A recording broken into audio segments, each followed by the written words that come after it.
Hello' guys, আজি মই নতুন এটা ভিডিঅ' লৈ আহিছোঁ আপোনালোকৰ ওচৰত। ভিডিঅ'টো হৈছে এনেকুৱা, কি ক'ম আৰু, আজি নতুন এটা বস্তু আপোনালোকক দেখুৱাবলৈ লৈ আহিছোঁ। কোনোদিন মই সেই বস্তুটো দেখি পোৱা নাই, খায়ো পোৱা নাই আৰু চিনিও নাপাওঁ কি বস্তু হয়। আমাৰ ঘৰত লৈ আহিছে আজি। সেই বস্তুটো কেনেকুৱা লাগে আপোনালোকে দেখাওঁ। এতিয়া সেই বস্তু আপোনালোকে জনাব যে এইটো বস্তু কেনেকৈ খায় আৰু কেনেকুৱা মানে তাক ভাঙা চিঙা কৰা হয়। মই ভালকৈ নাজানো, তথাপিতো আপোনালোকক মই দেখাই আছোঁ এই বস্তুটো। আপোনালোকে চাব এইটো কি বস্তু হয়। এইটো বস্তু হ'ল কাটা আৰু মানে তাক পিন্ধে।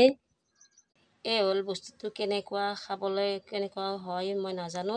আপোনালোকে জনাবচোন কমেণ্টত, বা আপোনালোকে কেনেকৈ খাই দেখাবচোন। মই হ'লে কোনো দিন খাই পোৱা নাই এই বস্তুটো। কি আৰু হাতত তামাম পিন্ধে, এই পিন্ধিলে মানে একদম কিবা বেলেগ বেলেগ লাগি যায়, বিষ হয়।